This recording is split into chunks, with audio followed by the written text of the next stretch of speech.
બધા કરો આ બાજુથી દેખાશે.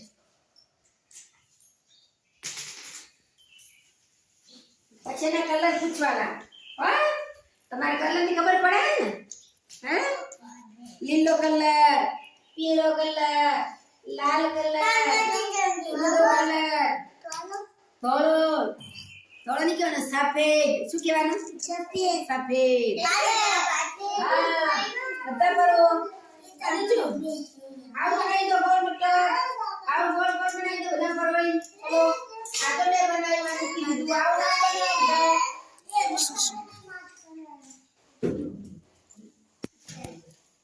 હા બરો દીધું ને તો રજાની બેતર કરી નાખો. બધા મારો આગળ નીચે બધું બગા. હા મારો નીચે તો ડાયો નીચે આજુ બધું. બધું લઈ આજે હવે પેલા બે પરવી નાખ્યા. હું જીતી જઈ. તમે બધા જલ્દી કરો જલ્દી કરો. હા જલ્દી જલ્દી પડતું પડી ગયું.